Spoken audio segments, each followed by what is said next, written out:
Gloire à l'Éternel. J'ai béni le Seigneur pour notre rendez-vous, pour notre programme de 40 jours de jeûne et de prière intitulé Revêtu de la puissance, revêtu de la puissance d'en haut.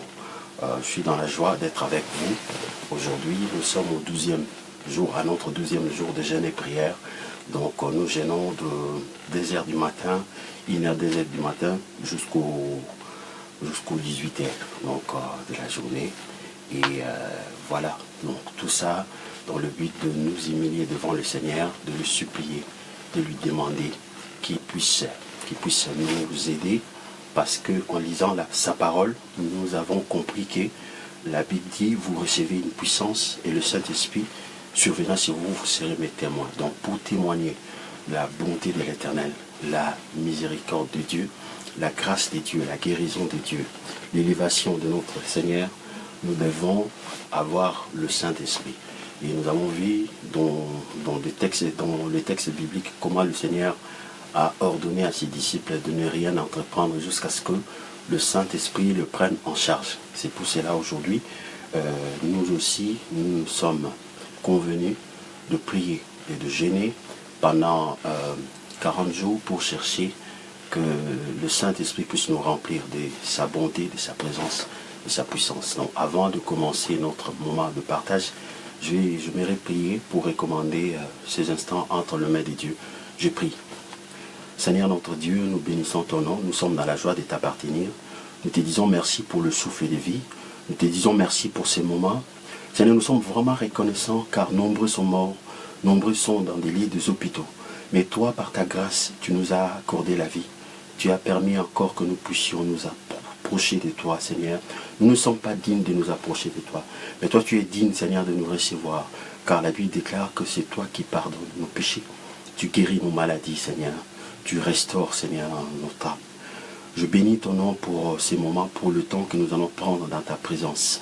Je prie, Éternel, notre Dieu, que tu nous pardonnes, que tu nous relèves, que tu nous restaures, que tu puisses nous instruire. Dans le nom de Jésus, je me lève en vertu de l'œuvre de la croix contre tout esprit d'incrédulité, tout esprit de doute, au nom puissant de Jésus. Je maudis cela au nom de Jésus. Je déclare ces moments bénis et sanctifiés. Seigneur, je prie pour que tout ce qui va se dire, tout ce que nous allons faire soit conduit par ton Esprit Saint. Permets que l'instrument que je suis, je puisse m'effacer et que seul le Saint-Esprit puisse parler par ma bouche. Je bénis ton nom, Seigneur. Je te remercie de ce que la Bible dit, ta portion, c'est ton peuple. Et les gens qui vont se connecter, Père éternel, ce n'est pas mon peuple, c'est ton peuple. Manifeste ta gloire, guéris, console ton peuple et glorifie ton Saint-Nom. Dans le nom de Jésus, nous te le demandons. Amen. Gloire soit rendue à Dieu. Donc, sans plus tarder, je vais prendre ma guitare, chanter pour la gloire de Dieu. Et après, nous allons passer un bon moment dans la parole. Je vais chanter un chant que moi-même j'ai écrit.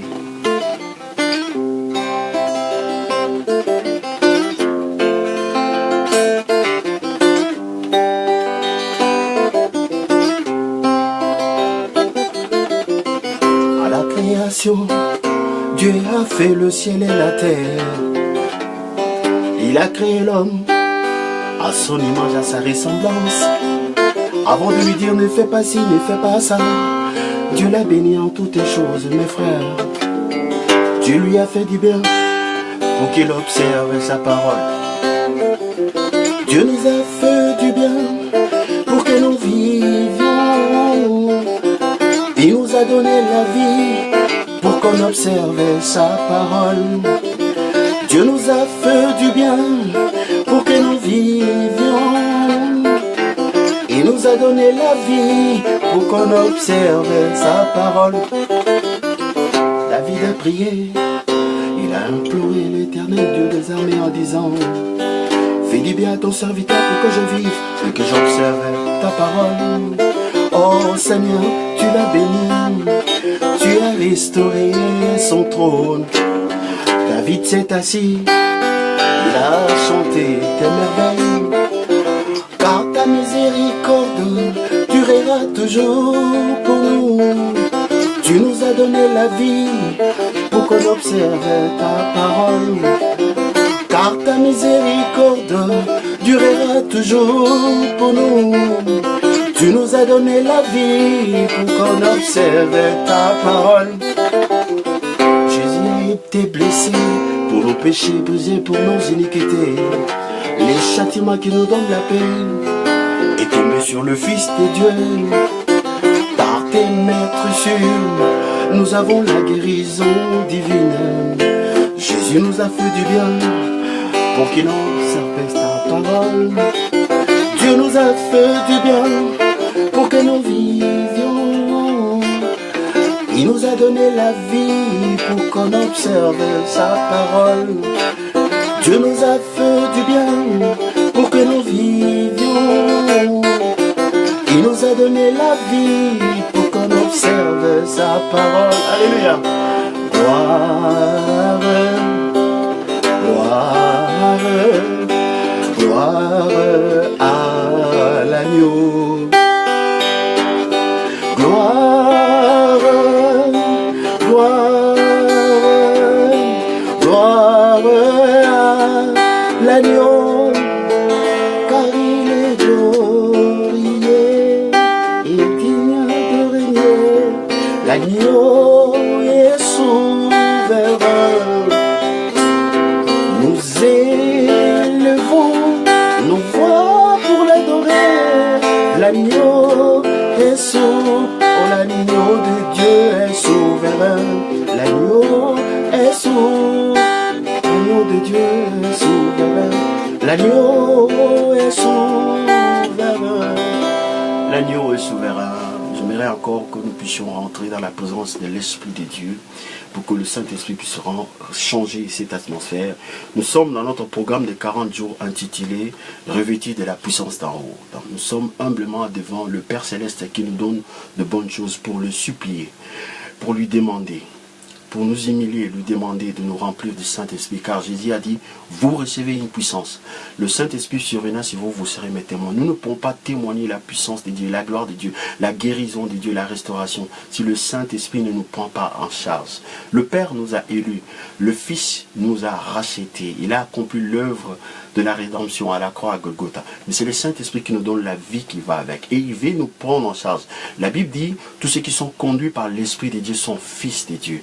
Alors nous allons permettre que cet endroit, changer cette atmosphère, oui, que son amour puisse nous toucher. Il est un fleuve coulant du cœur de Dieu, saint grand fleuve d'un amour merveilleux. Je vais y boire, ton amour me remplit, et ta victoire m'anime de l'esprit. Il est un fleuve coulant du cœur de Dieu, saint grand fleuve d'un amour merveilleux. Je vais y voir, ton amour m'est rempli, et ta victoire m'anime de l'esprit.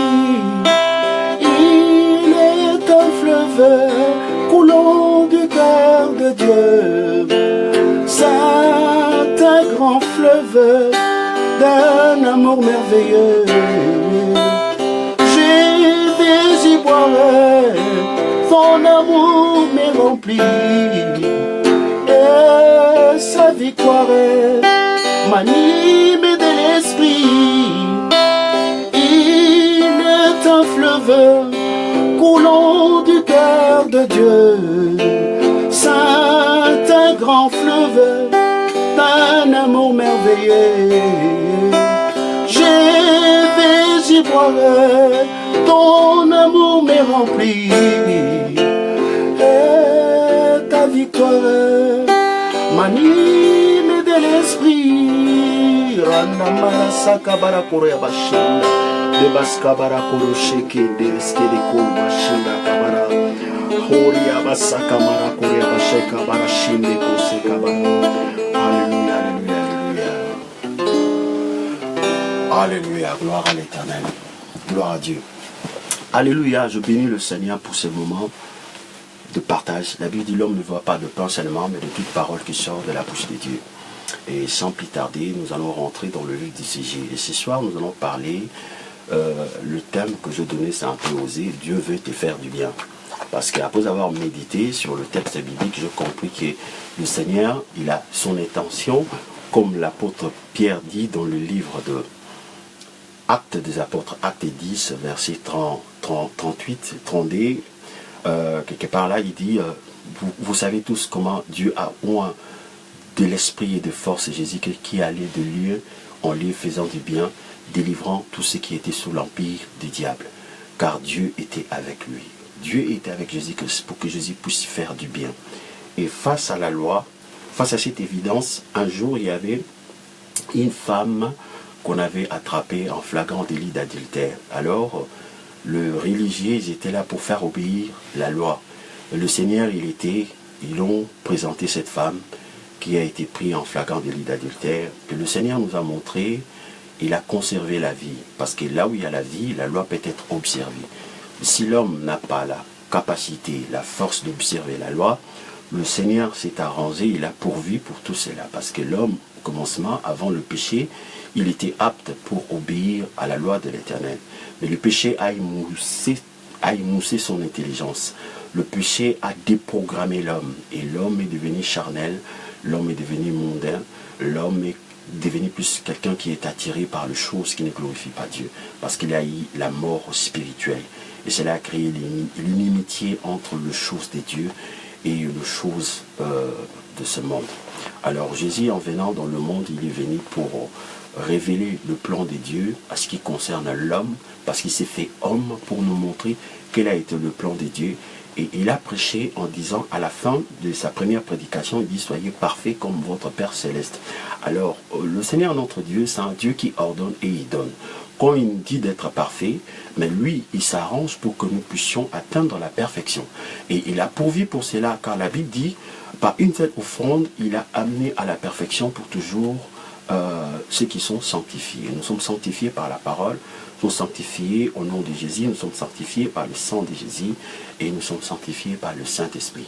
Alors ce soir, nous allons aborder un sujet vraiment qui nous intéresse. Il est temps que le peuple de Dieu puisse mettre l'accent sur la mission de Jésus-Christ de Nazareth et d'essayer un peu de prendre un peu de recul à ce qui concerne la religion.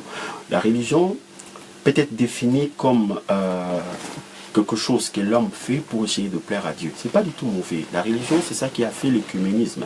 C'est-à-dire, la religion amène l'homme, la religion met l'homme devant ses responsabilités écologiques, ses responsabilités familiales, ses responsabilités spirituelles.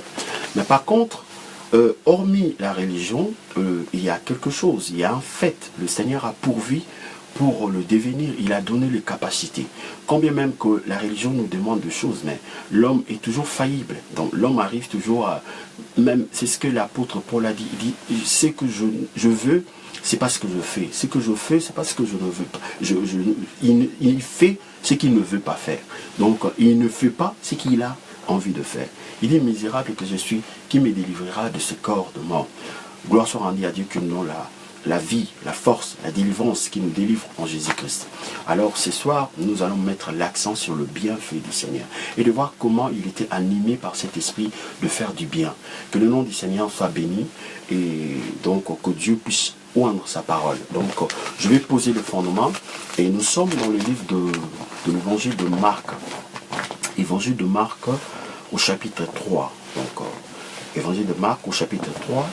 Je fais la lecture. Jésus entra de nouveau dans la synagogue. Il s'y trouvait un homme qui avait la main sèche. Ils observaient Jésus pour voir. Ils observaient Jésus pour voir s'il le guérirait le jour du sabbat. C'était afin de pouvoir l'accuser. Jésus dit à l'homme qui avait la main sèche, lève-toi là au milieu. Puis il leur dit, est-il permis le jour du sabbat de faire du bien ou de faire du mal, de sauver une personne ou de la tuer? Mais ils gardèrent silence. Alors, promenant ses regards sur eux avec indignation et en même temps affligés de leur endurcissement, de l'endurcissement de leur cœur, il dit à l'homme, étends ta main. il étendit, et sa main fit guérir. Le pharisien sortirent, et aussitôt, ils se consultèrent avec les Hérodiens sur le moyen de le faire périr. On voulait le faire périr. Pourquoi? Parce qu'il a fait du bien le jour de sabbat. Alors, je vais prendre un autre texte dans le livre des Actes des Apôtres, Acte 10, au verset... gloire à Dieu. Acte 10, au verset 38.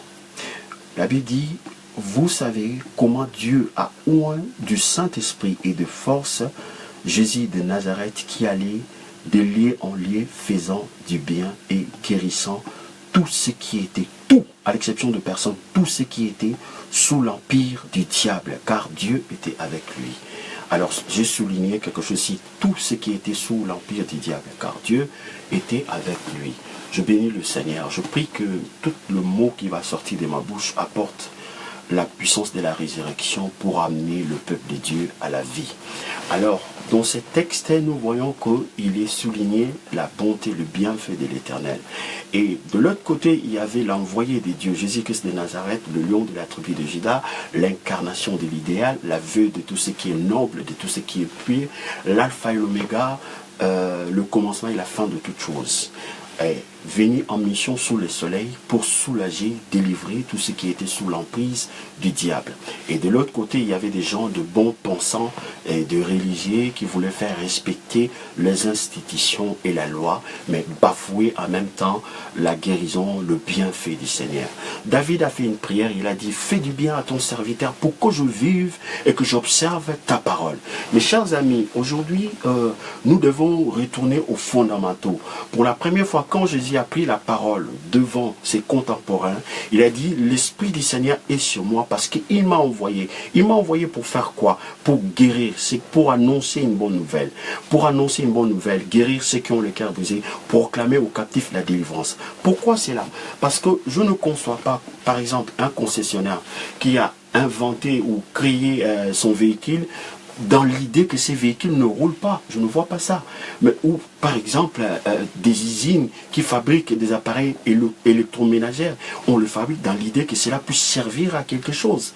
Je ne conçois pas, comment on les appelle, des artisans qui font la guitare, de fabriquer une guitare pour que la guitare ne soit pas jouable.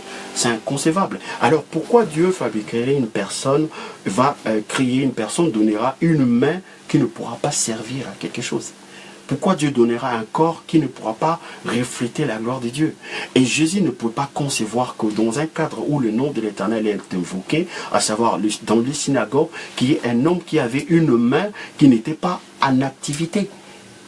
Comme lui, il est le Seigneur de gloire, il est venu, mais le Seigneur ne voyait pas d'autre alternative que de guérir cette personne. Vous savez, aujourd'hui, beaucoup de gens prient. Et beaucoup de gens prient dans l'idée de plaire à l'Éternel, de présenter à Dieu quelque chose pour que Dieu puisse les qualifier. Lorsqu'on commence à parler de bienfaits de l'Éternel, ça embête. On pense que, non, une fois j'ai écrit sur mon mail Facebook, j'ai dit, je bénis le Seigneur pour sa grâce, sa miséricorde. Il y a une personne qui a dit, ah, vous parlez seulement de la grâce. Il faut savoir aussi qu'il faut mettre à l'œuvre la parole. Écoutez-moi très bien, je vais vous dire quelque chose. Si l'homme pouvait mettre en pratique la parole de Dieu sans le secours d'aucune main, Dieu n'avait pas besoin d'envoyer son Fils pour venir dans le monde. Et encore, en combien plus forte raison, Dieu ne pouvait pas donner son Saint-Esprit. Dieu pouvait dire à ses chers disciples, bon, allez, mes chers disciples, j'étais avec vous pendant 3 ans, vous avez compris la loi de l'Éternel. Et vous avez, c'est une loi, j'ai fait que de rappel, vous-même, en tant qu'Israélite, les circoncis de 8e jour, à partir de l'âge de 12 ans, vous montez au temple avec vos parents pour mémoriser des psaumes, pour mémoriser les 10 commandements, pour mémoriser des lois qui vont vous servir de fondement et de valeur pour vivre dans cette société. Maintenant que moi, je vous ai fait un rappel, je vous laisse, allez, bye bye, on se voit là au ciel. Celui qui va réussir, ah, c'est celui-là qui sera avec moi au ciel. Au revoir, merci beaucoup. Allez, bon ben, on se verra. Oh, allez, des accolades, des ambassades. Oh, allez, Thomas, oui. Oh, bon, on se verra. Allez, le Seigneur part. Non, le Seigneur savait que Dieu a donné la loi, pas pour amener à la perfection. L'homme étant héritier de la désobéissance d'Adam, alors cet héritage a émoussé tout son bon sens. L'homme ne pouvait pas s'exprimer correctement. L'homme ne pouvait pas faire du bien. Alors, il faille que le Seigneur puisse promettre la venue de l'Esprit. L'homme ne pouvait même pas aspirer à parler de manière à plaire à Dieu. Je peux vous le prouver dans le livre de Jérémie, comment Dieu est en train de se lamenter. Il dit quoi, le Seigneur de gloire? Qu'est-ce que Dieu nous dit dans le livre de Jérémie? Dieu dit dans le livre de Jérémie, alléluia, gloire à Dieu. Voilà, je suis dans le livre de Jérémie, Jérémie 8. Je suis dans le livre de Jérémie 8 à partir de verset 6. Même le langage de l'homme est devenu un langage corrompu. Il dit ici, dans le verset, chapitre 8, verset 6, il dit, « Je suis attentif, j'écoute, il ne parle pas comme il devrait. Aucun ne se répand de sa méchanceté et ne se dit, qu'ai-je fait ?» Donc ici, la première phrase qui nous intéresse, il dit que le Seigneur est sur son trône. Il s'étonne que même son peuple n'arrive pas à s'exprimer de manière à lui donner gloire. C'est pour cela le prophète Joël, il dit, dans les derniers temps, dans le temps où nous sommes, Dieu va répandre son esprit. Il dit, je répandrai de mon esprit, vos fils et vos filles prophétiseront. C'est-à-dire, prophétiser, c'est parler de la part du Seigneur. Dire de bonnes choses. Pour la première fois, quand le Saint-Esprit est venu, le jour de la Pentecôte, les disciples ont commencé à parler, à dire de merveilles de l'Éternel. Et pourtant, ça ne faisait pas partie de la culture des Israélites. Les Israélites chantaient des cantiques, des louanges, lorsqu'il y avait une grande délivrance. Mais à l'époque où ils ont commencé à louer l'Éternel, c'était l'époque où Israël était assujetti par des Romains. C'est-à-dire tout Israël attendait, soupirait, attendait la délivrance. Quand est-ce que le Seigneur allait les délivrer sous le bot de Romains? Mais le problème est qu'on n'était plus dans cette perspective de la chair. On était rentré à l'ère de l'esprit. À l'ère de l'esprit, ils ont reçu l'esprit, ils ont commencé à adorer. Parce que spirituellement, Dieu domine et Dieu règne dans tout univers. Partout où le Saint-Esprit, partout où il y a des hommes, partout où il y a la vie, sur le plan spirituel, Jésus-Christ de Nazareth règne. C'est pour cela, en prêchant la parole, Jésus disait, le temps est accompli, le royaume de Dieu est venu vers vous. C'est-à-dire que le règne spirituel de Dieu est venu vers vous. Mais un jour viendra où Jésus reviendra dans toute sa gloire. Tout le monde le verra. Tout le œil verront le Seigneur de gloire. La Bible dit, ces jours-là, tout genou fléchira et tout langue confessera que Jésus est Seigneur. Mes chers amis, je suis en train de parler de bienfaits du Seigneur. J'ai pris le texte où on parle, il y avait dans le synagogue un homme qui avait la main sèche. Cet homme qui est venu, qui avait la main sèche dans la maison de Dieu créateur. Dieu qui a créé la main pour que la main soit en marche, puisse fonctionner correctement. Et Dieu ne pouvait pas concevoir de voir sa création dans cet état-là, minable, dans cet état misérable, dans cet genre de dysfonctionnement. C'est pour cela, Dieu lui-même, Dieu créateur, Jésus-Christ, il est le Dieu créateur, il est le venu en tant que fils de Dieu, mais la Bible dit qu'il est la parole manifestée, la parole qui a été au commencement et la parole qui a tout créé. En voyant ces choses, en voyant ces mal, ne pouvait que s'indigner devant cette imperfection. Le Dieu de la perfection, il s'indigne devant les imperfections. Alors, il ne faut pas, la Bible dit, soyez imitateurs de Dieu. Si tu es malade, tu ne peux pas être en paix avec cette maladie, parce que Dieu ne conçoit pas ces créatures soient malades. Quand Jésus nous enseigne la prière de notre Père, il dit que ta volonté soit faite sur la terre comme au ciel. Au ciel, il n'y a pas de malades. Au ciel, il n'y a pas des infirmes. Voilà, c'est pour cela Jésus, en venant dans le monde, il est venu manifester la volonté de Dieu. Donc partout où il était, surtout là où le nom de l'Éternel était invoqué, il ne pouvait pas supporter l'injustice. Il ne pouvait pas supporter qu'on lapide une femme. Il a supporté que la femme soit pardonnée, soit restaurée, soit instruite pour marcher maintenant dans la lumière de l'Évangile. Alléluia, que le nom du Seigneur soit béni. Mes chers amis, Dieu veut te faire du bien. Mais Dieu ne fait pas du bien avant d'enseigner. Remarquez un peu, Jésus, même dans le synagogue, il enseignait la parole. Après les enseignements, il est rentré, il commençait à faire du bien. Jésus est venu dans le monde pour nous faire du bien. Et il est prêt à faire du bien c'est lui qui le veut. Parce que la Bible déclare, l'Esprit du Seigneur est sur moi. Jésus, en rentrant dans le temple, le religieux, la religion veut tout le monde. Ça c'est tendance, c'est humain. Comme on est habitué par la notion du mérite, on pense aussi que Dieu réfléchit comme nous. Parce qu'aujourd'hui, si tu veux aller travailler quelque part, tu dois avoir des qualifications, tu dois avoir des certificats, de choses, c'est-à-dire de papiers qui certifient que dans ce domaine-là, tu as suivi une formation et voilà, il y a des gens qui ont attesté, des institutions qui ont attesté. Mais le Seigneur ne procède pas comme nous. Le Seigneur procède comme lui. Il dit, vos pensées ne sont pas mes pensées. En voyant un homme qui avait la main sèche, là où le nom de l'Éternel est invoqué, mais c'est un scandale. Car la Bible dit, dans son palais, tout s'écrit gloire. Jésus ne pouvait pas accepter, supporter cette imperfection dans la maison de l'Éternel. Mais les religieux, oui. Le religieux, chaque fois qu'il y avait de malades ou il y a des choses, et il voulait faire respecter les institutions. Vous savez comment l'homme dit? L'homme dit, les hommes s'en vont, mais les institutions restent. Vous voyez la différence entre Jésus et les hommes. Les hommes, ils préservent les institutions. Même nous, les pasteurs, des fois, quand ça ne va pas, on chasse les gens de l'église. On dit, ma sœur, je ne veux plus te voir. Tu viens faire la prostitution dans l'église. Allez dehors.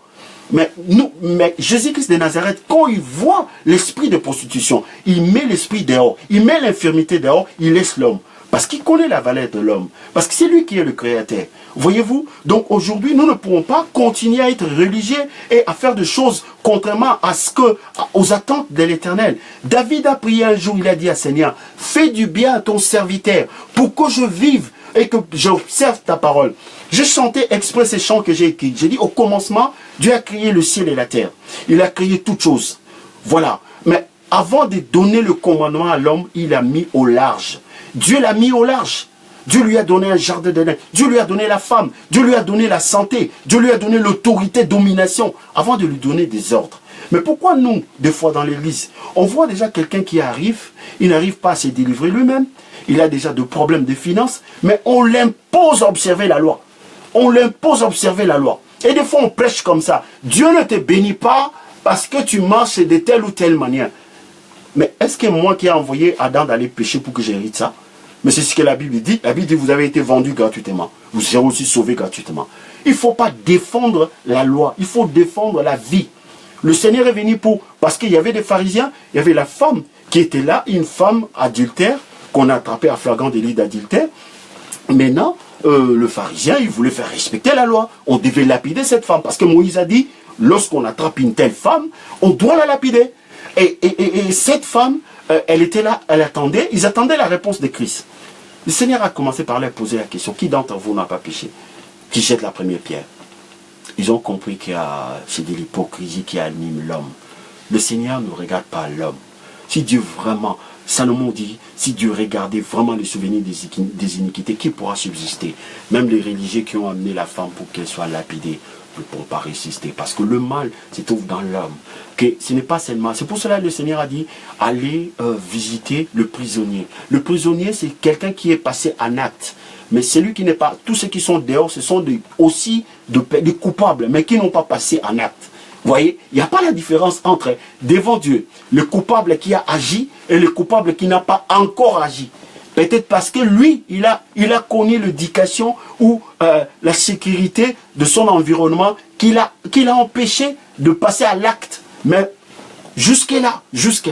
C'est ce que nous voyons. Quelqu'un d'éduqué, quelqu'un d'instruit, avec une famille, il n'a jamais été criminel. Mais un jour, quand la chose qui est en lui va lui monter sur la tête, il prend son arme, il tue sa femme, il tue ses enfants, il se tue lui-même. Voilà, ça c'est l'homme. Mais le Seigneur est venu pour nous donner une nouvelle vie, une nouvelle manière de penser, une nouvelle manière de voir, nous donner la vie de Dieu même. C'est pour cela la Bible dit, vous recevez une puissance, le Saint-Esprit survenant sur vous, vous serez mes témoins. Mes chers amis, le texte que nous sommes en train d'étudier, la Bible nous dit que Jésus est entré de nouveau dans le synagogue. Le synagogue, c'était un cadre où de croyants venaient donner les offrandes de leurs lèvres, donner les offrandes, le fruit de leur travail. Venir demander à l'Éternel la grâce de Dieu. Mais Jésus ne pouvait pas supporter de voir un homme qui avait une main sèche. En tant que créateur, ne supporte pas. Dieu n'a pas créé la main pour que la main soit sèche. Sinon, on ne peut pas créer une main. C'est comme si on créait un portable qui ne téléphone pas. Mais pourquoi on va créer? Pourquoi même on va investir son temps pour créer un portable qui ne marche pas? on n'arrive pas à appeler avec les portables. Pourquoi on appellera ça un portable de téléphone? Lorsqu'on dit c'est un téléphone, c'est pour qu'on puisse appeler avec. Et le Seigneur, lui qui est notre créateur, envoya un homme qui avait la main sèche. Le Seigneur n'a pas supporté de voir l'homme dans cet état-là. Mais les religieux, oui. Les religieux, parce qu'eux, ils pensent que Dieu a besoin de voir le gens lui obéissent. Mais Dieu sait, Dieu sait que sans lui, nous ne pouvons rien faire. C'est ce que Jésus a dit. C'est pour cela qu'il a dit à ses chers disciples qui ont passé une formation pendant 3 ans, mes gars, ne faites rien.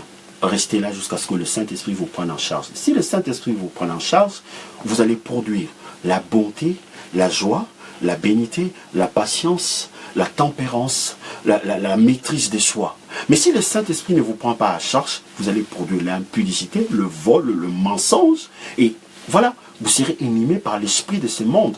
Lorsqu'il y aura le chômage, vous allez voler, vous allez commencer à falsifier. Lorsque vous serez devant un fait accompli, le premier réflexe qui va venir en tête, c'est un esprit charnel, un esprit mondain, la compétition, de convoitise, de vol, de cupidité, toutes ces choses-là. Mais maintenant, si le Saint-Esprit va vous prendre en charge, vous conduit, vous aurez la maîtrise de soi, la patience, la bonté, la bénité, la joie, la paix. Et vous allez pardonner, vous allez aimer sans attendre rien en retour. Parce que vous serez des hommes accomplis. Un homme accompli, c'est un homme qui est pris en charge par l'Esprit, qui est conduit par l'Esprit de Dieu.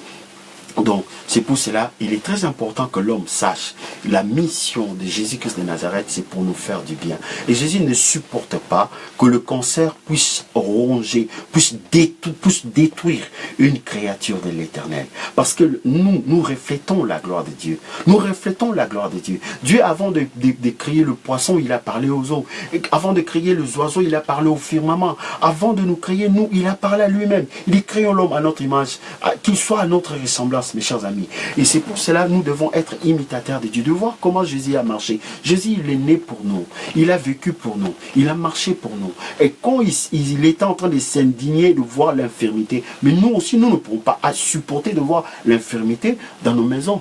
Et c'est seulement si nous sommes dans cet état-là que le Seigneur pourra être en accord avec nous. Parce que la Bible dit, si tu crois, tu verras la gloire de Dieu. Et la foi vient de ce que l'on attend. Nous, toute la parole de Jésus, toute la pratique de Jésus fait pour nous l'objet de méditation, l'objet d'adoration. C'est comme un GPS qui nous conduit. C'est Jésus-Christ de Nazareth qui est la lumière du monde. C'est ce que lui, il a fait. C'est ça qui fera de nous l'objet de notre méditation ce soir. Nous voyons que Jésus, dans le synagogue, il n'a pas supporté de voir quelqu'un qui avait la main sèche. La main n'a pas été créée pour qu'elle soit sèche. La main a été créée pour nous servir de mouvement. Voilà, car la Bible déclare, Dieu nous a donné la vie, le mouvement et l'être. Mais pourquoi la main devait être sèche? Parce que le péché a fait rentrer l'infirmité. Maintenant, comme lui, c'est l'agneau de Dieu qui ôte le péché, devant lui, le péché abdique, le péché est ôté et nous sommes en règle avec Dieu. Et la guérison devient quelque chose de normal, quelque chose de spontané. Et Dieu ne supporte pas de voir l'infirmité au milieu de ses enfants. Aujourd'hui, nous n'avons pas besoin de guérison, nous avons besoin de la vie. Jésus est venu pour nous donner la vie. Ce n'est pas pareil avec le prophète. Le prophète de l'ancien temps, il pouvait blâmer Israël de ce qu'ils ont abandonné la loi du Seigneur. Vous avez abandonné la loi du Seigneur. Vous vous comportez n'importe comment. Mais il ne pouvait pas sauver. Il ne pouvait pas donner la force. Il ne pouvait pas donner le Saint-Esprit. Mais Jésus, il est venu sous la loi aussi. Il a aussi reproché. Mais à la fin, il a donné une solution. Il dit à ses chers disciples, vous marchez, vous avez désobéi à la loi. Vous n'avez pas fait ceci. Vous n'avez pas fait ceci. Mais maintenant, sans moi, vous ne pouvez rien faire. Ces choses-là ont été faites. Et après sa résurrection, il a même dit ça. Il dit, voici ce qui a été dit à mon sujet. Parce que Moïse, même en donnant la loi, il a dit au peuple d'Israël, il dit, votre Dieu vous suscitera un prophète. Tout le monde l'écoutera. Celui qui ne l'écoutera pas sera retranché de son peuple. Parce que Dieu aura un peuple accompli. Un peuple qui l'honore seulement de par l'œuvre que son serviteur, son prophète là accomplira. C'est pour cela Ésaïe dit que l'œuvre de l'Éternel prospérera entre les mains de Jésus-Christ de Nazareth. Mes chers amis, il ne faut jamais cesser d'essayer de méditer sur comment Jésus a marché sous le soleil.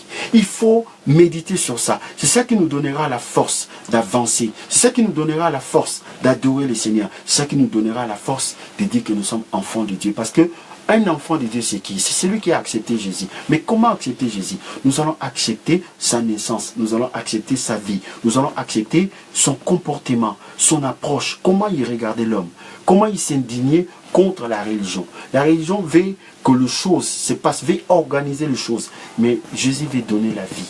La vie, afin que tout le monde puisse refléter la gloire de Dieu. C'est sa mission. Il dit, soyez parfaits comme votre Père Céleste. C'est-à-dire, Dieu nous attend à la perfection. Dieu nous attend à la perfection. C'est pas un autre endroit où Dieu nous a donné rendez-vous. Et Jésus l'a accompli à la croix. C'est pour cela, chaque fois que nous lisons ces textes, pour voir, ah voilà son approche, ah voilà la pensée de Dieu était que dans son palais, dans le synagogue qui reflétait le cadre de l'église, qui reflète le cadre de son royaume, le Seigneur ne veut pas voir un homme qui avait une main sèche, une main qui était inactive, une vie qui ne représente absolument rien. Ce n'est pas le plan de Dieu et tout cela est entré à cause du péché. Maintenant que le péché est ôté par lui, l'agneau de Dieu qui ôte le péché, selon que Jean-Baptiste lui a révélé par la venue du Saint-Esprit sur lui, il dit voici l'agneau de Dieu qui ôte le péché. Maintenant que le péché est ôté, alors nous pouvons maintenant aspirer à la guérison. Nous pouvons maintenant accepter la guérison. Nous pouvons maintenant de ne pas accepter l'infirmité. Pourquoi? Parce que le Seigneur a posé la question. Il dit, voilà, Jésus dit à l'homme qui avait la main, voilà, au verset 4, il dit, puis il leur dit, est-il permis le jour du sabbat de faire du bien ou de faire du mal, de sauver une personne ou pour la tuer? Donc le Seigneur n'est pas allé par quatre chemins. Il est venu pour nous faire du bien. Nous avons besoin que Dieu nous fasse du bien. Je vous dis la vérité, si quelqu'un qui a l'esprit de vol, le Seigneur le délivre de cet esprit, il est libre maintenant, il peut gagner par le sueur de son front, parce qu'il est délivré. Si la personne n'est pas délivrée, on peut lui mettre toutes les lois de la Bible, tous les 313 lois, dont la personne ne pourra pas toujours se délivrer lui-même.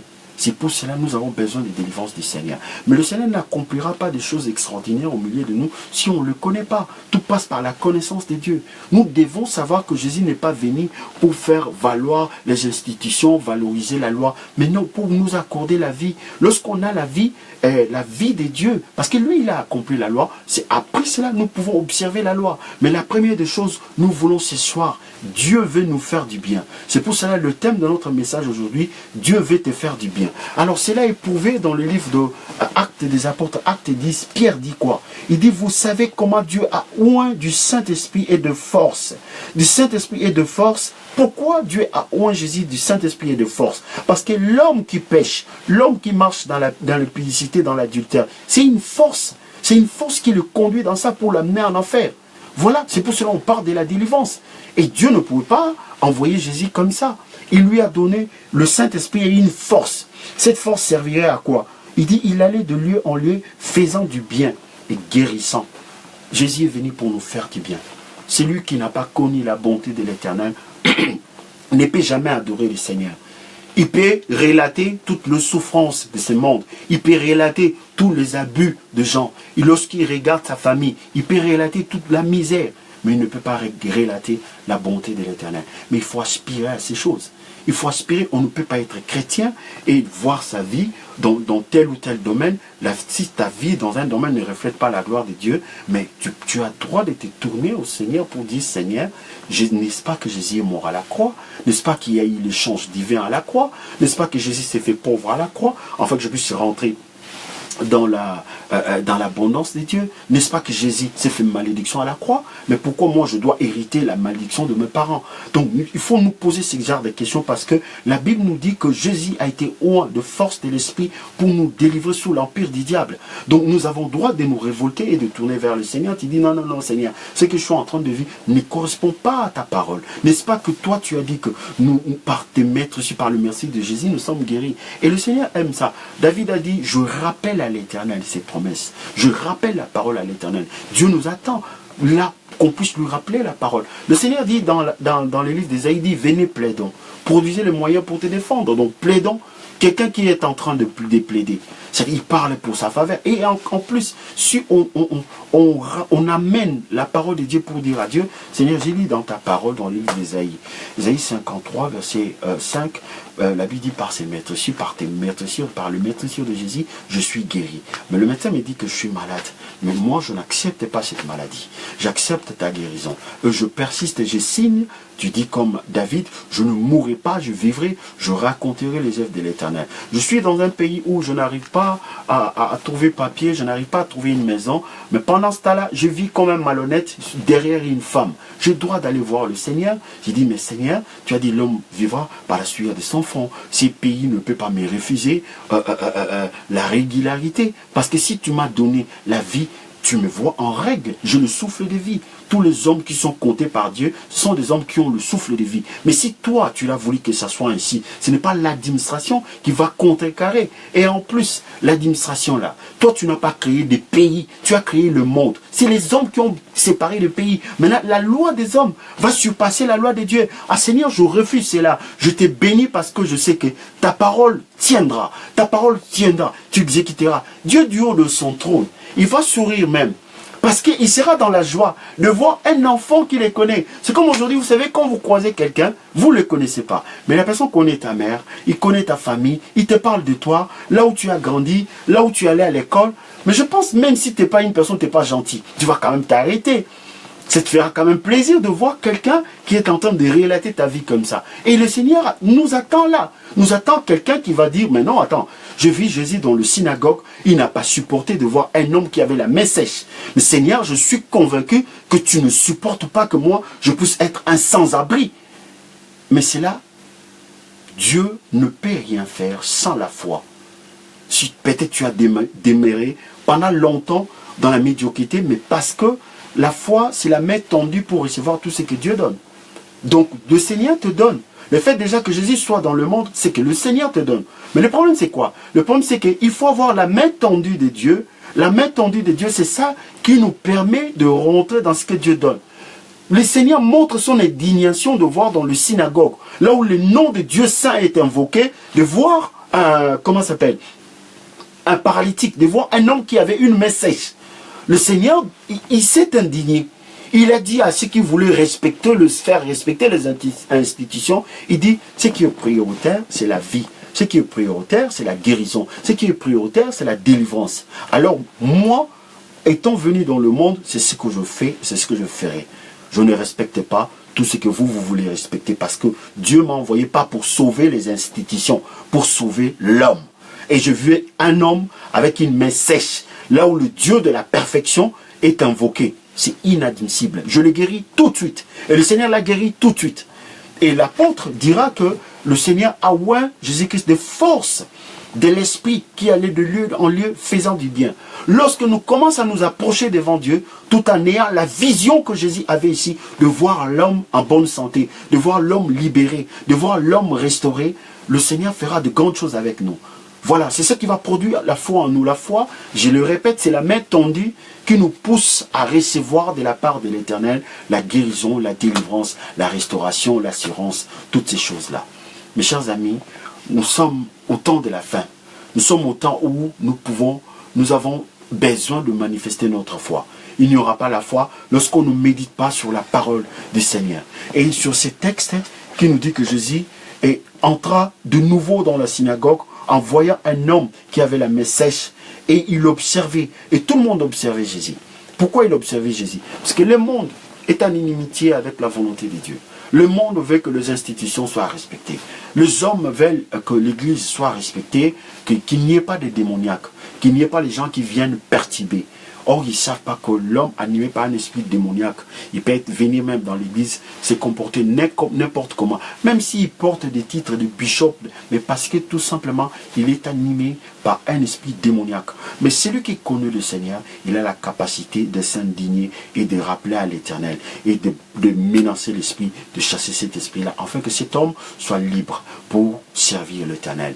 Nous devons nous indigner de toute imperfection, là où le nom de Jésus est invoqué. Si peut-être vous n'invoquez pas le Dieu de la Bible, si vous n'invoquez pas Jésus-Christ de Nazareth, vous pouvez accepter, non, c'est normal, on fait avec le moyen du bord. Bon, ça va, c'est la vie, hein, on ne peut pas tout gagner. Hein. C'est le verset que le diable a donné à ses victimes, quoi. Ah, la vie, hein, tout le monde n'est pas là pour être riche, hein. Voilà, comme si le Seigneur a écrit ça quelque part. Non, la Bible déclare, Dieu veut que tout le monde soit sauvé, qu'il parvienne à la connaissance de la vérité. Lorsqu'on dit sauver, ça dit quitter l'état de la médiocrité, retrouver l'état initial où l'homme avait la domination, avait la santé, l'homme pouvait vivre dans la paix, dans la joie pour bénir le Seigneur. Voilà le plan de Dieu. Le plan de Dieu, c'est comme ça. Mais le plan de ce monde, tout le monde ne peut pas être président de la République. Hein. Tout le monde, même si, bon, c'est pas donné à tout le monde de se marier. Hein. C'est pas donné à tout le monde d'avoir une femme. Bon, tu peux rester comme ça. C'est pas donné à tout le monde d'être guéri.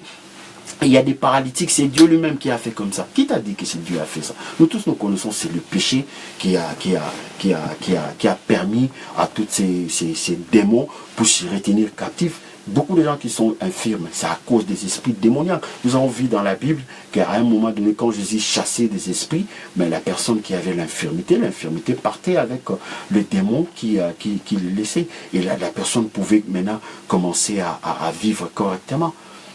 Que le nom du Seigneur soit béni, mes chers amis. Nous sommes au temps de la fin, le temps où nous devons avoir la foi. Cette foi ne viendra pas de nulle part. Viendra lorsque nous commençons à méditer sur la vie de Jésus-Christ de Nazareth. Nous allons méditer sur ses miracles, sur son approche, sur sa relation avec le commun des mortels. Comment Jésus ne supportait pas la maladie, ne supportait pas l'imperfection. Parce que l'imperfection, ça, ce sont les œuvres de ténèbres. C'est à cause de la désobéissance que l'homme a été assujetti par les ténèbres de Satan. Et ainsi que les démons sont venus prendre de personnes en otage. Et Jésus étant venu comme la lumière du monde pour libérer l'homme. Mais ne pouvait pas laisser cet homme dans cet état-là. Pendant que lui, la lumière du monde, il était là. Mais le royaume de ténèbres ne pouvait pas fonctionner encore, dominer encore. Il est écrit, n'est-ce pas qu'il est écrit, le ténèbre ne régnera pas toujours. Mes chers amis, aujourd'hui, je vous dis que Jésus-Christ de Nazareth veut te faire du bien.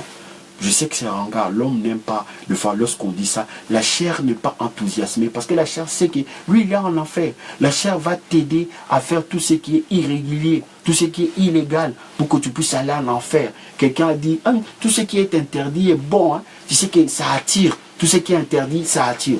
Pourquoi? Parce que la chair ne partagera pas la gloire de Dieu. C'est pour cela, vous allez remarquer, tous ceux qui aiment le Seigneur, tous ceux qui adorent le Seigneur, traitent durement leur corps. C'est pour ça que nous ne pouvons pas demander à Dieu d'être revêtus du Saint-Esprit sans pour autant nous donner de l'importance au revêtement de l'Esprit, à savoir au baptême de l'Esprit. C'est pour cela que nous sommes convenus de prendre 40 jours de jeûne et prière pour être revêtus de la puissance d'en haut. Nous traitons notre corps durement parce que lorsqu'on veut valoriser Jésus-Christ de Nazareth, lorsqu'on veut valoriser la bonté de l'Éternel, la chair ne supporte pas ça. La chair ne supporte pas ça. Vous allez remarquer, moi j'ai remarqué des églises, mais lorsqu'on commence à écraser les gens, lorsqu'on commence à leur dire Dieu ne te bénira pas, tu resteras comme ça célibataire, il faut amener l'argent. Les gens viennent. Lorsqu'on dit que Dieu, il est le Père, il est bon, il veut vous faire du bien, les gens doutent. Pourquoi? Parce que on est habitué par la notion du mérite. Je vais aller chercher du travail.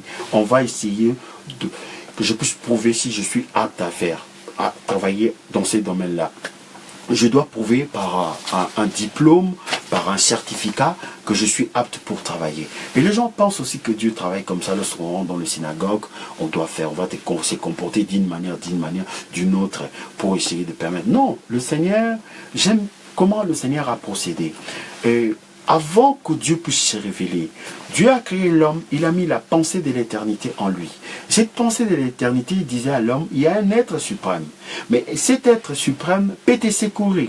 Alors qu'est-ce qui s'est passé à l'époque, quand l'homme voyait que son fils était malade, il regardait peut-être le soleil, il dit, peut-être le soleil comment il rayonne, il peut être un Dieu pour moi. Il peut me procurer de l'abondance. Alors je vais lui offrir quelque chose. Il regardait le baobab, il regardait la mer, il l'offrait.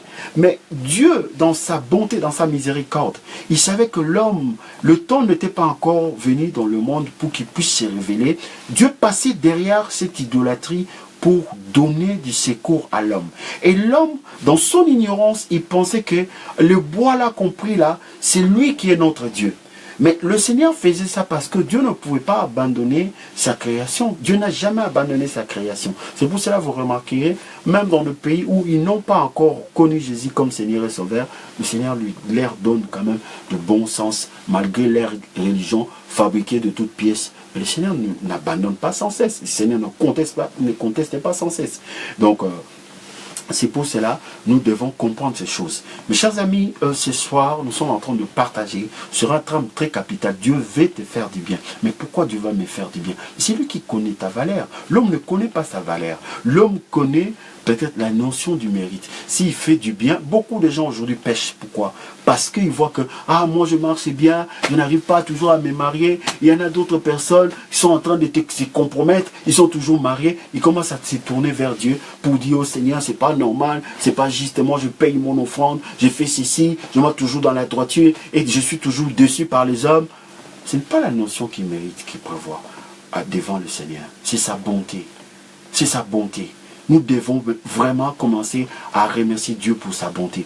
Je ne suis pas en train de vous dire de vous compromettre. Je ne suis pas en train de dire que non, marchez n'importe comment et le Seigneur vous bénira. Non, non, même la nature ne vous enseigne-t-elle pas. Je suis tout simplement en train de dire que non, ne venez pas acheter par vos œuvres ce que Dieu veut vous donner gratuitement. Ne venons pas acheter par les œuvres ce que Dieu veut vous donner gratuitement. Parce que lui, en tant que le garant de la création, ne supporte pas là où son nom est invoqué, qui est le désordre, le tohu-bohu, qui est l'infirmité, qui est les imperfections. C'est pour cela, la mort de Jésus-Christ à la croix à Golgotha, c'est aussi pour amener à la perfection ceux qui sont sanctifiés, ceux qui acceptent le Seigneur, ceux qui se mettent à côté pour méditer la parole comme nous sommes en train de le faire là. Nous sommes en train de faire quoi? Nous sommes en train de méditer sur une histoire qui s'est passée à Jérusalem, où Jésus est entré dans le synagogue, où il a guéri un homme qui avait le main sèche contre les indignations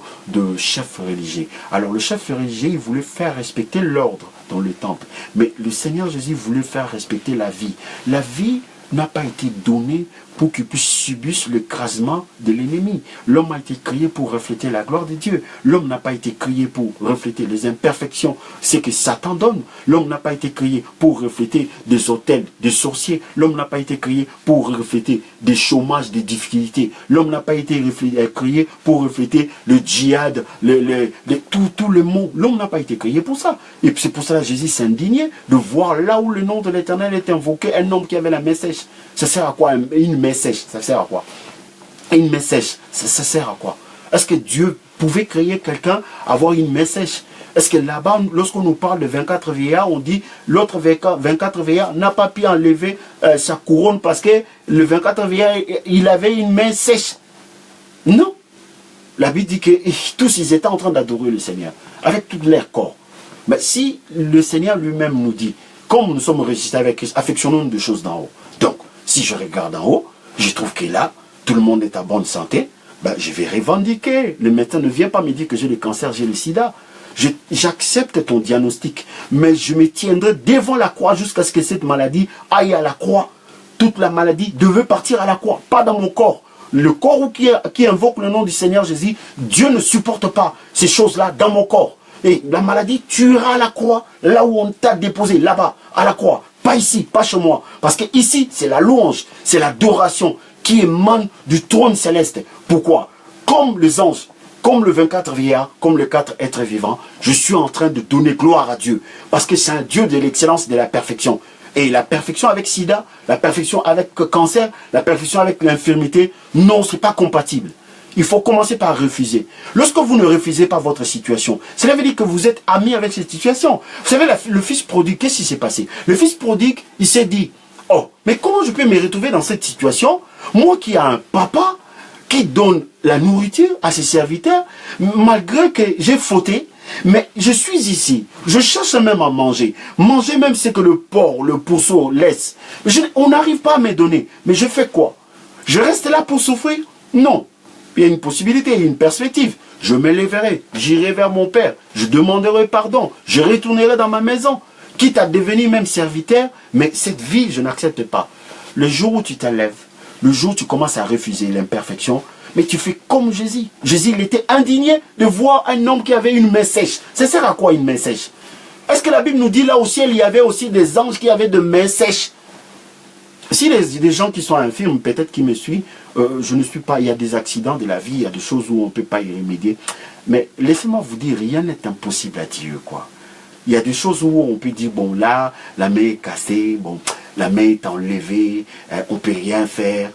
Je vais vous dire quelque chose, on ne doit pas limiter Dieu. Si Dieu dit rien n'est impossible à lui, rien n'est impossible à lui. Et moi je crois, si on croit à Dieu, même la main coupée peut s'allonger. Je ne suis pas en train de parler d'un homme, je ne suis pas en train de parler d'un médecin, je ne suis pas en train de parler d'un laboratoire. Je parle de Dieu qui a tout créé. S'il a tout créé, donc il peut recréer une main. Alors lorsqu'on parle de Dieu, il faut le mettre à sa place. Il ne faut pas le rabaisser dans des institutions comme les pharisiens voulaient le faire. Oh non, Jésus, tu n'as pas à guérir les gens à tout bout de champ comme ça. Aujourd'hui c'est sabbat, on va respecter ceci, on ne va pas faire ceci. Non. Priorité à la vie. Priorité à la vie. Devant cette éventualité, la femme adultère, la loi qui devait être respectée, il y a tous les gens avec des pierres. Jésus leur a dit priorité à la vie. La manière de le faire comprendre qu'il est priorité à la vie, il dit qui d'entre vous, celui d'entre vous qui n'a pas de péché, qui lance la première pierre. Ah, ils ont compris, on était hypocrites, c'est-à-dire nous aussi nous sommes des pécheurs. Tous ils sont partis, même les enfants, ils ont compris qu'eux aussi ils pêchent. Voyez mes chers amis, nous devons méditer sur ce que Jésus a fait. Nous prions un Dieu à qui rien n'est impossible.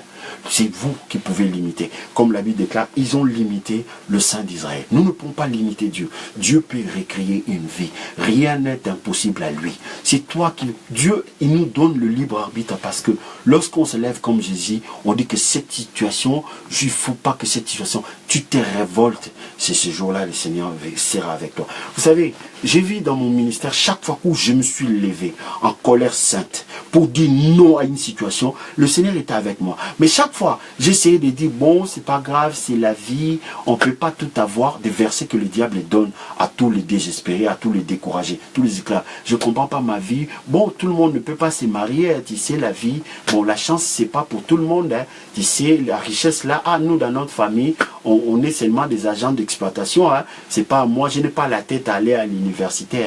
Qui t'a dit il y a des têtes qui vont aller à l'université? Vous savez, tous les gens qui vont à l'université, quels leurs parents de formation là ils font? Vous savez pourquoi leurs enfants deviennent de ministres? Qu'est-ce que les formations font? Mais ils volent l'intelligence de vos enfants pour leur donner. Quelle tête que Dieu a créée? Il dit bon, ça c'est tête de ministre, hein, ça c'est famille de ministre. C'est où? Dieu a marqué ça où? C'est marqué où dans la Bible? C'est marqué où? Mais il y en a d'autres qui sont éveillés.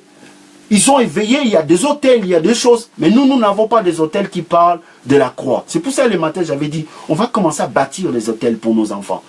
Je mets l'enveloppe, je dis, Seigneur, même dès mon vivant, même si après ma mort, cet hôtel parlera pour mes enfants.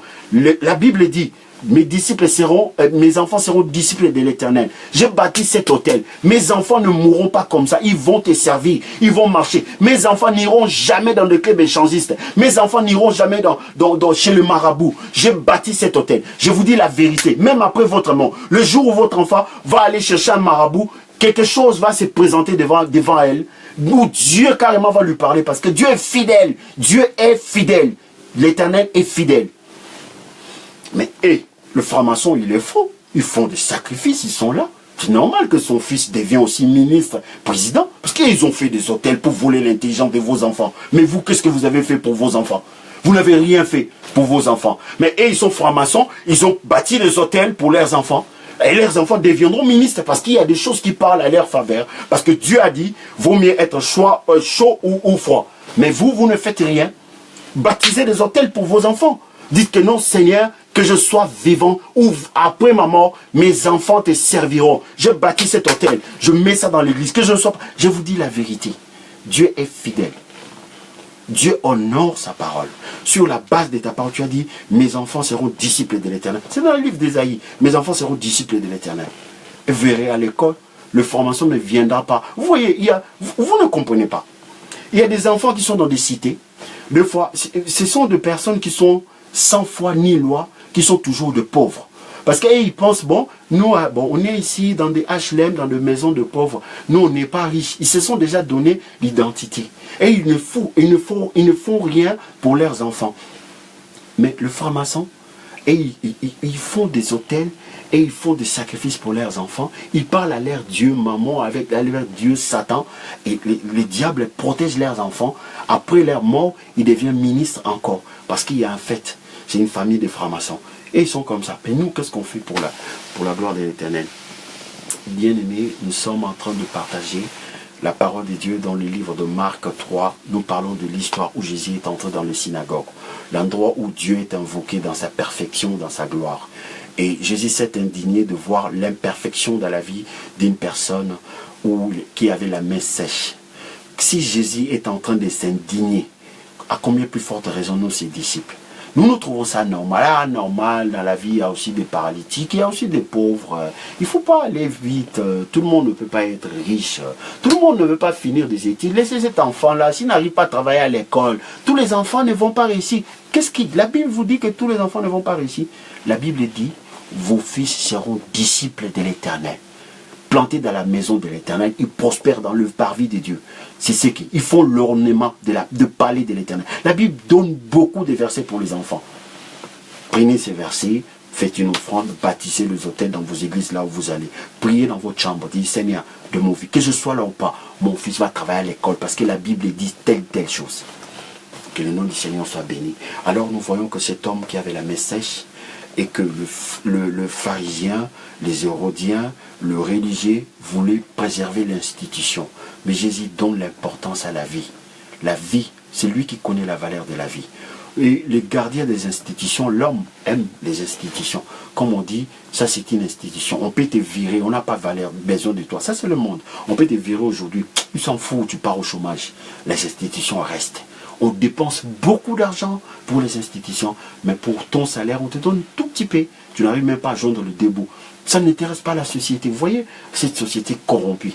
Jusqu'à quand vous allez donner confiance à cette société? Tournez-vous vers Dieu et le Seigneur fera des choses pour que votre vie reflète la gloire de Dieu. Il est temps que nous commençons à méditer sur la parole de Dieu pour vivre ce que Dieu nous donne. Et le Seigneur, notre Dieu, nous dit, et il est venu dans le monde pour nous faire du bien. Alors, mon frère, ma sœur, Dieu veut te faire du bien ce soir. Tu dois commencer à renoncer tout ce qui n'apporte pas la perfection de Dieu, tout ce qui ne te pousse pas à la perfection. Si les enfants ne travaillent pas à la maison, si ton mari ne se comporte pas comme tel, si toi-même ta vie est arrêtée, si il y a des confusions quelque part, ce n'est pas la main de Dieu. Là où il y a la main de Dieu, il y a la gloire de Dieu. Là où il y a la main de Dieu, il y a la délivrance. Le jour où la main de Dieu s'est posée en Égypte, les enfants d'Israël sont sortis de l'esclave. Le jour où la main de Dieu s'est posée devant la mer Rouge s'est fondue à Dieu. Le jour où la main de l'Éternel s'est posée sur Daniel, même dans la fosse aux lions, des lions, ils ont fermé leur gueule. Le jour où la main de l'Éternel s'est posée sur Lazare même qui était mort, il est revenu à la vie. Le Seigneur a besoin que nous puissions comprendre ces choses. Quand tu invoques le nom du Seigneur, c'est pour que tu puisses atteindre la perfection. C'est pour que ta vie sentimentale puisse refléter Dieu. Dieu soupire, il attend de toi. Tu dis, oh non, mais tu veux dire quoi? Pour moi aussi, j'aspire. Mais continue, persévérer. Si tu aspires, si tu pries, si tu n'aimes pas la condamnation de la médecine, ben, tu acceptes la main tendue de la guérison de l'Éternel de la part, continue à bénir le Seigneur, continue à remercier Dieu pour ta guérison, continue à remercier Dieu pour ton mariage, continue à remercier Dieu, parce que c'est lui qui a formé le projet de paix. Mais maintenant, Dieu va former le projet de paix avec cancer à l'intérieur. Où sont le projet de paix? Projet de paix avec sida à l'intérieur, projet de paix avec solitude. Donc je reste tout seul, moi-même, je mange tout, on mange en famille. Moi-même, j'étais chez moi, je mangeais en famille. Maintenant, j'arrive, je suis en Europe, je n'ai pas de femme, je n'ai pas de mari, je reste dans un coin en train de pleurer. Non, Dieu ne voit pas les choses comme ça. C'est le diable qui voit comme ça. Parce qu'il sait que plus tu seras toute seule, plus tu vas avoir de mauvaises pensées. Il y a beaucoup de gens qui ont mis fin à leur vie, ils ont commencé à se compromettre. Pourquoi? Parce qu'ils n'ont pas pu refuser une situation. Et lorsqu'on refuse cette situation, on accepte la situation du Seigneur, on ne pleure plus. On commence à lui remercier, Seigneur. Seigneur, je te remercie pour la guérison divine. Je te remercie de ce que mes enfants maintenant travaillent à l'école. Je te remercie de ce que mes enfants maintenant te servent. Même s'ils n'ont pas encore commencé. Mais parce que toi, tu rentres déjà dans les choses, ben, eux aussi vont te suivre. Parce que la Bible dit, va à Jérusalem. Regarde, si tu trouves un homme qui s'efforce à être juste, je sauverai tous les pays. Mais dans ta maison, Dieu veut que tu sois ambassadeur. Tu es le Joseph de ta famille. Lève-toi, lève-toi et Dieu veut faire. C'est ce que Dieu a dit à l'homme qui avait la main sèche. Il dit, lève-toi au milieu. Tu te lèves pour le Seigneur. Lève-toi pour le Seigneur là où il est. Alors on va faire un acte de foi. Là où tu es en train de me suivre, tu vas te lever. Je veux que tu te lèves par l'acte de foi. C'est l'autorité déléguée par Jésus-Christ. Parce qu'aujourd'hui, le thème, c'est Dieu veut te faire du bien. Là où tu es, tu vas te lever. Parce que l'onction du Saint-Esprit va te toucher là. Aujourd'hui, nous ne sommes pas en train de partager, mais nous sommes venus recevoir. Le thème de ce message, Dieu veut te faire du bien. Lève-toi. Lève-toi par obéissance. Lève-toi par l'obéissance, la Bible déclare, attachez-vous à l'Éternel, vous serez affermis. Attachez-vous à ses serviteurs, le prophète, vous réussirez. Lève-toi parce que Dieu veut changer ta vie. Lève-toi parce que Dieu veut changer ta maison. Lève-toi, mets-toi vraiment debout, tu te mets vraiment debout parce que la prière d'aujourd'hui, je vais le faire. Je vais te voir debout. Là où tu es debout parce que c'est pour recevoir. La Bible dit que Dieu ne se lasse de pardonner. Dieu ne se lasse, il aime faire du bien. Il prend plaisir à son peuple. On peut prendre plaisir lorsque le peuple est en difficulté. Non, le peuple qui sont en difficulté ne louent pas le Seigneur. Mais un peuple délivré comme les enfants d'Israël, quand ils ont traversé la mer Rouge, ils ont loué l'Éternel. Le Seigneur veut un louange qui sort de nos cœurs. Mais le louange sort dans nos cœurs si nous sommes dans la joie. Et la joie vient lorsqu'il y a la solution. Lève-toi parce qu'il y a une solution ce soir. Lève-toi, lève-toi, je vais prier. Lève tes mains maintenant, ferme tes yeux. Je vais prier pour toi. La puissance de Dieu va te toucher là où tu es.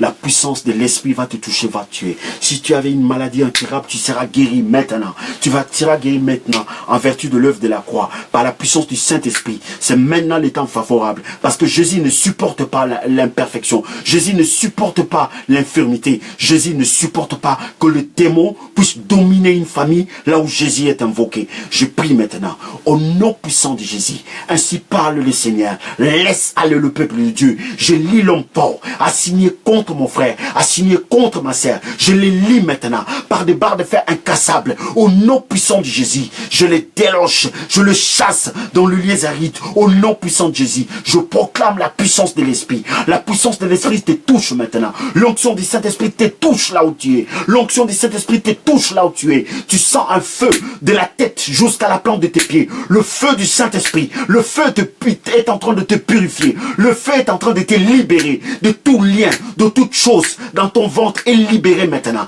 Tu es libéré maintenant. Tu es libéré de tout ADN démoniaque. Tu es libéré maintenant. Tu rentres dans la gloire de Dieu. Tu rentres dans la gloire de Dieu. Au nom puissant de Jésus. Au nom puissant de Jésus. Je déracine toute chose qui a été plantée dans ta vie. Qui a été plantée dans ta vie. Que le Père n'a pas planté. Au nom puissant de Jésus. Je proclame la paix.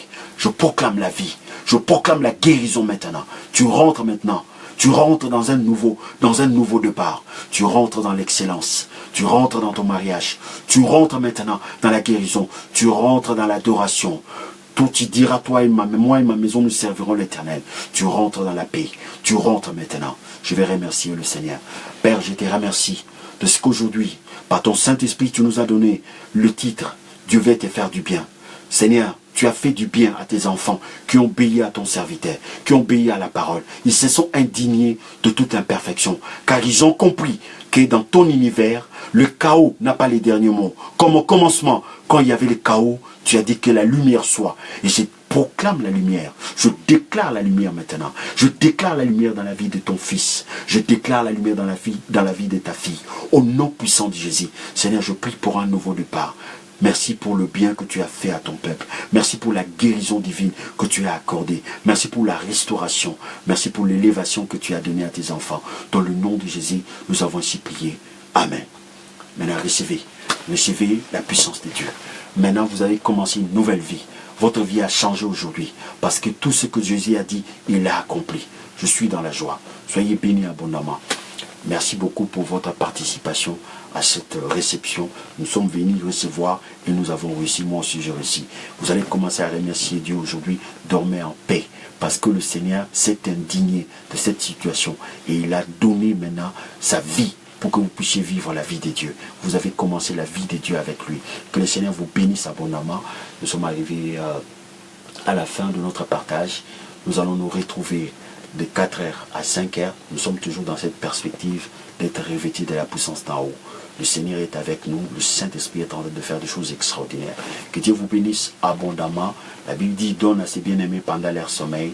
Passez une excellente soirée et que le Seigneur vous donne beaucoup de choses. Que Dieu vous bénisse. Amen.